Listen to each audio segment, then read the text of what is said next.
අයිබන් කියලා පිළිගන්න මගේ සිල්ම ශ්‍රී ලාංකිකයන්ව සිලෝන් ජයා YouTube එක තුලින් අවාසනාවට ඇත්ත කතාවක්. ඉතාලි පොලිසියේ සේවය කළ එක්තරා ශ්‍රී ලාංකිකයෙක්. ඔහු තමයි ඉතාලි පොලිසියේ සේවය කළ එකම ශ්‍රී ලාංකිකයා. ඔහු නමින් ෂෙහාන් ප්‍රනාන්දු වන අතර ඔහුගේ වයස අවුරුදු 27යි. මිලානෝ නගරයේ සිය පොලිස් නිල නිවස තුළදී වෙඩි වැදී අවාසනාවන්ත ලෙස ජීවිතක්ෂයට පත්ව තිබේ.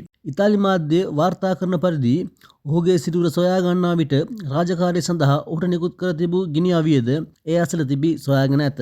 සමස්ත ඉතාලි පොලිස් දෙපාර්තමේන්තුව නියෝජනය කළ එකම ශ්‍රී ලාංකික නිලධාරියා ඔහු වීම හේතුවෙන් මෙම හදිසි ඛේද වාචකයට එරට වෙසෙන ශ්‍රී ලාංකික ප්‍රජාව මෙන්ම ඉතාලි නිලධාරීන්ද දැඩි කම්පනයට පත්ව තිබේ.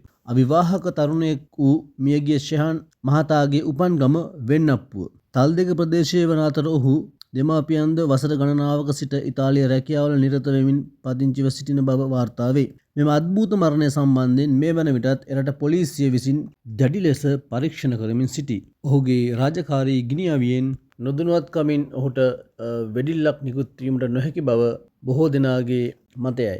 එක්කෝ ඔහුගේ එම ගිනි අවියෙන් වෙන කෙනෙක් ඔහුව ඝාතනය කරාද, එහෙමත් නැත්නම් ඔහු එම ගිනි අවියෙන් වෙනයම් ප්‍රශ්නයක් නිසා ඔහු දිවිනසා ගත්තාද කියා තවමත් පොලිසියට හරියාකාරව තීරණයකට පැමිණ නැත. එහෙයින් ඉතාලි පොලිසිය තවදුරටත් පරීක්ෂණ කරමින් පවතී. ලද සැනින් මේ සම්බන්ධව තවත් විස්තර ගෙන එන්නම්. නැවතත් අපි හම්බෙමු සිලෝන් ජයා YouTube තුලින්. එතෙක් ඔබට ජයෙන් ජයම වේවා.